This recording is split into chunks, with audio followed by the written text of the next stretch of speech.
China makes its biggest military moves on Taiwan, making many question whether this will be the next war after Putin and Ukraine are done. Actress Whoopi Goldberg is in the news again for making derogatory and offensive comments about the Holocaust. Putin says he can easily take on U.S. military Patriot missiles, and we learned even more this weekend about how the White House manipulated millions of people during the COVID lockdowns. Thank you so much for liking and sharing these videos with family and friends. I really appreciate it. It helps me out as a small news station here on YouTube. Russian President Vladimir Putin claims that he is ready to negotiate with everyone involved during a new interview with Russian reporters. In my opinion, this may just be an attempt to make Ukraine look bad since they're not wanting to negotiate towards peace. Putin is likely saying, Russia's ready to negotiate. It's them. They're the ones that aren't ready. But Zelensky is saying certain demands must be met before he's willing to negotiate for peace. Last month, Zelensky released a list of at least 10 conditions that must be met in order to end the Russia-Ukraine war. These conditions included justice, complete withdrawal from Ukrainian land, release of prisoners, and a complete cessation of military attacks. Putin has continued to pressure Ukraine to give up by bombing them on Christmas Eve and Christmas Day. These acts of violence seem to only fuel Volodymyr Zelensky even more and make him less willing to negotiate. But let me know what you think. Is it time for peace, or is it time to stick it to Putin and hope that you can beat him and that the Russian Military Federation Army can't outlast United States and NATO spending? Let me know your thoughts down below, please. Now, President Putin has also responded to the news that the United States will be sending highly advanced Patriot missile defense systems to Ukraine. Putin called the Patriot an outdated system and stated, let them supply them, we'll crack them as well. While Putin's claims seem confident that these Patriots could be taken down, these systems are highly advanced, and each missile that Ukraine will be firing costs the American taxpayer $4 million. So it's going to be interesting to see who is right. Is it going to be Putin able to take out the Patriot missiles, or will it be the Patriot missiles able to defend Ukraine and the people of Ukraine? I'll keep you updated on that. But I mean, this is just kind of military back and forth banter at this point. The FBI has responded to the recent Twitter file leaks where they were exposed for being heavily involved in censorship and conducting PSYOP campaigns against American citizens. They stated the men and women of the FBI work every day to protect the American public. It is unfortunate that conspiracy theorists and others are feeding the American public misinformation with the sole purpose of discrediting the agency. So the FBI is basically saying all of these rumors are just conspiracy theory, but I believe Elon Musk and the 5 or 6 independent journalists that have done op-eds have proven that this is beyond conspiracy theory, and this is now conspiracy fact. Now, just as I was typing this story up, Elon Musk released even more Twitter files, this time from journalist David Zweig, covered how the government pressured Twitter to censor people based on their disagreements over COVID. So let's start with the findings from the Trump administration, which was the last of the year 2020. It seems that the Trump administration was focused on keeping the American public calm, but through silencing reports which they believed would keep the American people calm. For one instance, the Trump administration asked Twitter to label panic buying at the grocery store as misinformation, even though it was happening, because they were worried that as word got out, it would amplify the number of people making a run on the grocery store. So they were trying to suppress that information through Twitter in order to keep grocery store shelves full. On the Biden team, Biden himself accused social media companies of killing people if they allowed any kind of vaccine information that didn't line up with the White House narrative. I mean, wouldn't you comply even if you thought it was wrong, if you were being called a murderer for allowing anything to be published that was outside the scope of what President Biden and his team had approved? Now, this strict view was echoed by his team, which pressured Twitter to censor people that had different views.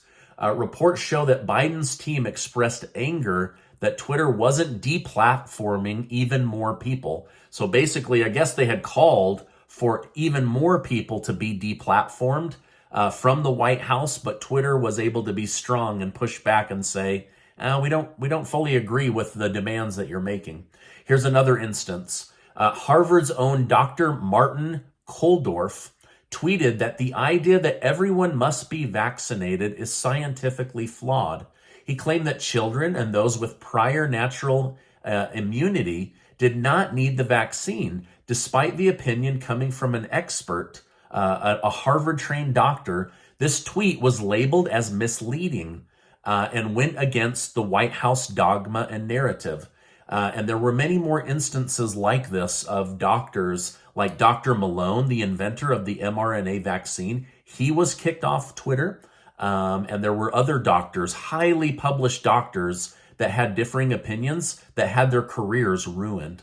Now, journalist David Zwig stated many of the people that were banned weren't actually sharing disinformation or misinformation, but it was an inconvenient narrative that went counter to what the White House wanted in order to control people. Now, according to the Daily Mail, President Biden himself called for his staff to pile on the pressure against any journalist or doctor that dared to question the vaccines or the science. Again, we now know with certainty many of these journalists and doctors weren't wrong with their information. It just didn't fit the narrative for controlling the American public. Now, this was very interesting. Journalist Zweig concluded that he found many times where Twitter executives did attempt to push back in the name of freedom of speech for the American people, but that it was our own government that, in fact, pushed the hardest to have people silenced. Now, this is exactly why the Founding Fathers wrote freedom of speech into the founding documents, so that the government couldn't rule us through tyranny like a king or queen when given the chance. But when given the chance, sadly, they did. They absolutely ruled with an iron fist and pushed their narrative, and this is now all coming out in the light. But how do you feel, knowing that much of what you thought about masks, vaccines, and COVID was manufactured and controlled to manipulate you versus being the truth? Let me know your thoughts down below, please. I know many of you will struggle to believe what I'm saying, that the government controlled you and lied to you and paid off the media to do so, but they did. In fact, the media companies were given $1 billion from the White House to push one narrative, whatever Fauci or the White House wanted that day. So anyway, just letting you guys know. It's also come out that former FBI agent Jim Baker, who Elon Musk recently fired, was in constant contact with Twitter on taking down former President Donald Trump's tweets. There was one when Trump got out of the hospital and said he was feeling better, not to be afraid, and that we would get through this together. And he said, this needs to be taken down. He needs to be deplatformed, all because he was being optimistic to the American people. On Christmas, while the world was celebrating, China launched its biggest incursion on Taiwan since the worry of China invading Taiwan began earlier this year. China launched 71 military aircrafts into the area, as well as 7 military boats. China has let the U.S. military know to mind its own business while they carry out strike drills and combat patrol near the island of Taiwan. China said what it wants to do with Taiwan is China's business, because it is a part of China. However, as we know, Taiwan does not consider itself to be a part of China, and the United States is contractually obligated to defend Taiwan. Now, most of this U.S. defense agreement comes from Taiwan having most of the United States semiconductors, cell phone technology, and computer chip manufacturing plants. And so really, that's what they're really defending. And so if China makes a move on that before the United States can move those factories to Texas and other parts of the United States, then they will consider it a declaration of war on the United States and our future technology. At the same time, while all of this was happening, North Korea's military was flying military drones into South Korea while making bluffing attacks.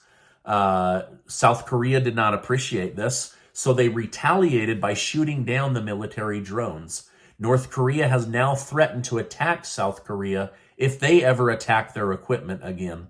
I mean, this region of the world is like a powder keg, just ready to blow at any moment. But hopefully cooler heads will prevail.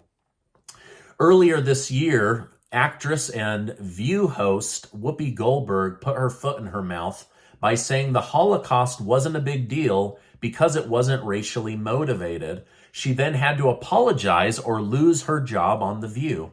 Well, she's at it again and went off on the Holocaust, which killed 6 million Jews, as not being racially motivated. She said this isn't a big deal because it was white on white crime, not like white on black crime, which is a big deal and a hate crime. Now, any of these crimes are bad, but the media is now trying to educate Miss Goldberg on one race under a political party. The Nazis attacked a completely different race, the Jews, with the goal of wiping them from the face of the earth. Now, while Miss Goldberg is right that this is a case of man's inhumanity against man, it was a racially based crime of genocide with an attempt of one race to wipe out a totally different race. So we'll see if she apologizes or if she gets fired for this, but this is her second time with these derogatory and offensive comments against the Holocaust. So we'll see what ends up happening. Now, over the weekend, Texas sent 3 busfuls of illegal immigrants and dropped them off near the house of Vice President Kamala Harris on Christmas. Those people were then taken to a church and fed and put on a bus again and sent off to liberal cities like New York. And Texas says until the federal government agrees to acknowledge that the southern border is under attack, they will continue to send illegal immigrants into sanctuary cities where the Democrats can deal with this problem themselves. Former President Donald Trump has responded to claims that he has given up on his campaigning already. He said that we have almost 2 years to go. The rallies will be bigger and better than ever, but it's a little bit early, don't you think? So it appears that Trump is trying to say, I'm not being lazy or shy. I just haven't officially kicked off my campaign, even though I have officially announced it. Now, according to White House Chief of Staff Ron Klain, President Biden will be announcing his run or sitting out the next presidential election any day now. According to Sam Bankman-Fried's former girlfriend and former CEO of Alameda Research, she and Sam and the other executives knew for a fact they were defrauding people out of their money. So she's now either telling the truth or throwing Sam Bankman-Fried under the bus, but it's most likely that she's doing both, as she does not want him to get away with a crime that she's probably going to spend the rest of her time in jail for. So I'll continue to follow that story for you as well. Now, before you go, I want to remind you that Casey and I are doing a giveaway in the month of January, but we're opening it up early. 10 people right here in our YouTube community are going to win $500 in cash, thanks to generous video sponsors. But on top of that, I'm going to throw in these same 10 winners are going to get a private Zoom call with me to go over your financial situation, create a get-out-of-debt plan. and basically kick off 2023 with getting your finances in order. And I'm really excited. You guys are signing up like crazy for this. So I'll make sure to leave a link down below. It's very fun. I thought you guys would have wanted hoodies. Nope. You guys want to know how to be better with your money and how to get out of debt. So make sure to go sign up, and we're going to give you $500 to get started. So we're really, really excited about that, and I will leave a link down below. Now, before you go, I want to remind you that you are amazing. Make sure to check out this super important video and get subscribed to the channel. Hey, I appreciate you stopping by today, and I will see you on the next video.